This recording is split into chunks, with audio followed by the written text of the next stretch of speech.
Hey, what is going on, guys? RvzStealth here, and in today's video we're going to be breaking down the meta report for patch 10.7. So with the phase rush buffs live, lots of different champions you can look to run that on now. Fiddlesticks rework is live, so we'll take a look at the best setup for him at the moment, and a lot more underrated champions, builds, and rune setups here for patch 10.7. So let's start things off here by running down the phase rush changes. If you're unaware, I got a 10% increase to its movement speed in this patch for melee champions only. So there's a couple different melee junglers here that can do very well with it. There's the Hecarim, the Kha'Zix, the Udyr, the Set, and the Xin Zhao. These are 5 junglers that the rune is performing extremely well on in 10.7. So the main strength to this rune is it just gives you infinite sticking power. If you just get onto the opponent and proc the phase rush, it makes your ganks a lot more effective in the early game, because even if they flash away with that phase rush proc, you're just going to be able to flash onto them or just walk up to them with the phase rush and keep dealing a lot of consistent damage. It also makes it so that if you do get a lead in the early game and you can just look to invade the enemy jungler or look to consistently duel the enemy jungler, if you get in range of them, they're not getting away from you. If they don't have flash, if you have your flash, like, there's no way they're going to escape you if you do proc your phase rush. So these are the 5 junglers that are doing best with it right now. There's not too many top laners, or really any top laner at all, that's performing better with phase rush than the rune that they're running in previous patches. So most top laners right now that can run Conquer are still running Conquer at the moment. Darius is a champion in the past where phase rush has been alright on him, but he's still doing better with Conquer right now. So I feel like this rune is more so better for junglers, better suited for junglers, just because you get a lot more value out of it on a jungle champion, just because it really does make your ganks a lot more potent. Alright, so let's move on to taking a look at Fiddlesticks now. So far in this patch, he's performing very, very poorly. He's got like a 40% win rate in the jungle, 42% win rate as support. So if your main goal is to climb at the moment, probably stay away from this champion, but let's just go over the best setup that you should be looking to run on him. So far in the jungle, Dark Harvest is outperforming most other runes. There's Electrocute that's doing pretty good as well. You can also look to take Predator, but Dark Harvest does seem to be the most consistent on him for 10.7. Build setup and max wise, build setup is pretty much exactly the same as to what you'd go in previous patches. So rush the runic echoes into Azania's there. Third item can be either a death cap, you can go for a Morello, Leandri's, depending on the game. And then for his ability maxing, W first into Q second and then E last is performing best on him. A lot of players are going W first into E second, but Q second is what's performing a lot better on him for 10.7.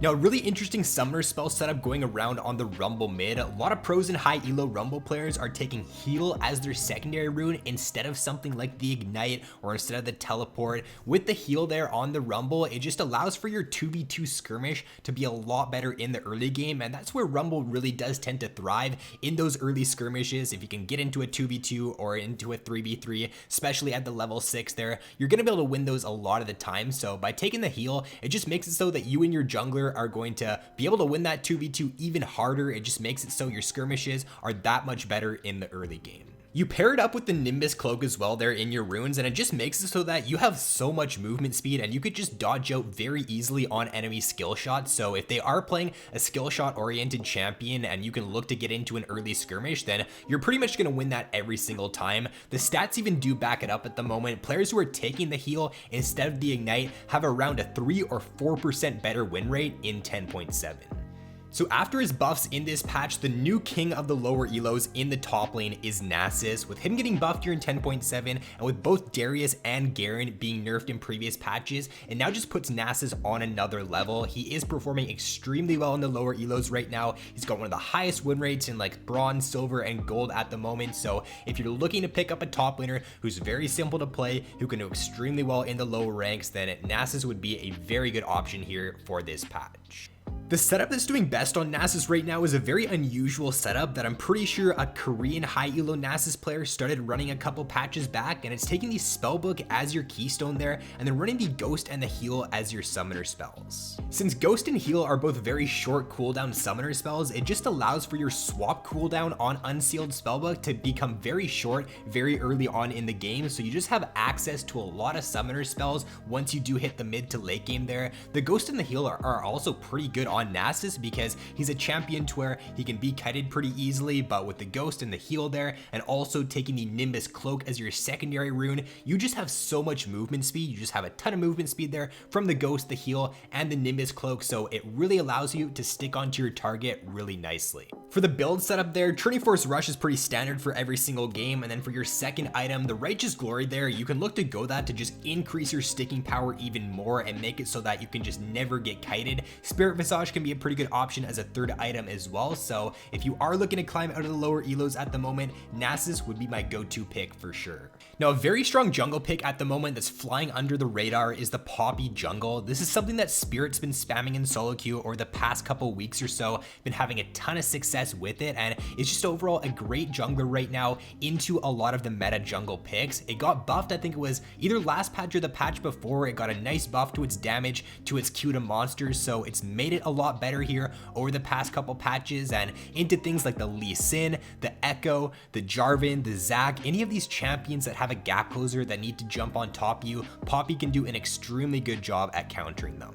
Now, the setup that he runs on his Poppy jungle is he takes the Cinderhulk there. He goes for a very tanky setup, Cinderhulk into Deadman's and then Stoneplate, and then for his Keystone rune, he runs the Hail of Blades. This is a very interesting choice here on the Poppy, but the reason to why it works so well is because it just makes your full burst combo a lot smoother, and it allows you to get off a lot of damage in a very short period of time. What you want to do with your full combo on the Poppy with this Hail of Blades is you want to use your passive into E and then an auto attack right after that, and it just allows for you to get a ton of damage off in a very short amount of time. Your burst with this very early on in the game is extremely good, and it makes your 1v1s some of the best for any jungler in the game.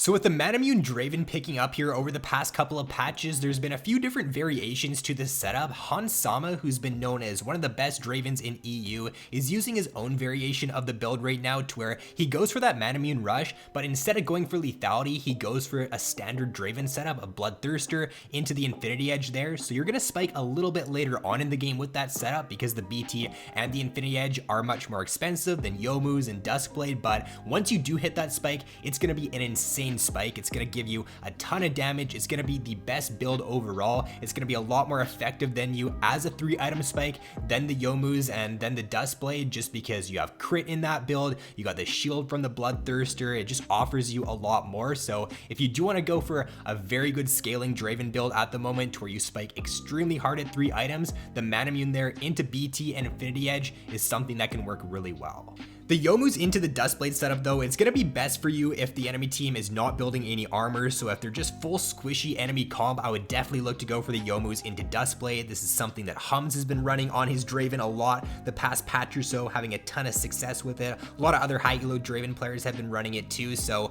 overall, depending on the game, depending on what the enemy composition is like, you can run these 2 different variants of the Manamune setup on Draven. So it turns out that with the buffs to his ultimate in this patch, the Gallio mid is actually making a bit of a comeback. He's doing much better in this patch than he was in previous patches. He's doing really good right now into a lot of the meta assassin picks, especially the AP assassin picks, like the LeBlanc he's doing very well into, the Fizz, he can do great into Caston, Echo. So these picks that need to dive onto you or dive onto your team, your Taunt can just do a really good job at countering those champions, and you run the Aftershock here as well. So it makes it so that if those champions do dive on top you, they're just not going to be able to do anything because they're taunted, and you're also not going to take any damage because you're really tanky with the Aftershock.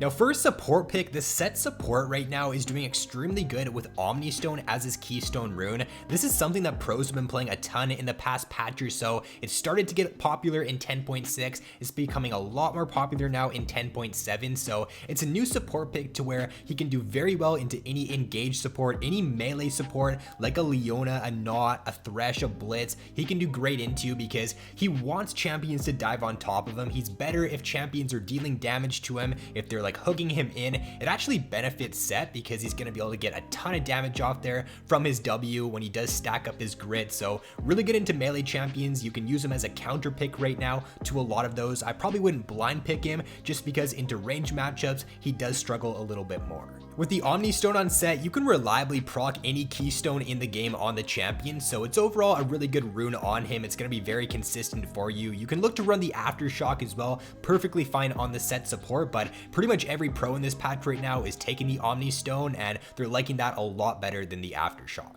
Really important to note here as well, the build setup is going to be Deadman's into Stoneplate and then Knight's Vow. The Deadman's there paired up with your secondary runes of Celerity and with Nimbus Cloak. It just allows for your main weakness of being kited easily to be a lot less relevant. You're going to be able to get onto your target. You're going to be able to look for those engages way easier when you do have that insane amount of movement speed coming out of your Q along with the Deadman's Plate.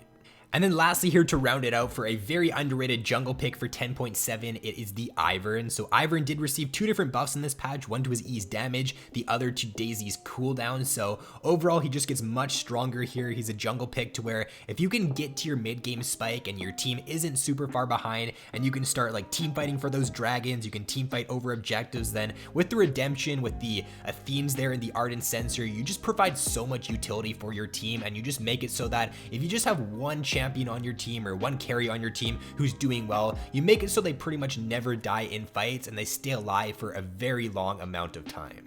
Alright, so that's going to round out the video, guys. That was the meta report for patch 10.7, so hopefully you guys did enjoy this video. If you did, then be sure to drop a like and subscribe if you have yet to already. So thanks for watching, have an awesome day, and I will see you in my next video.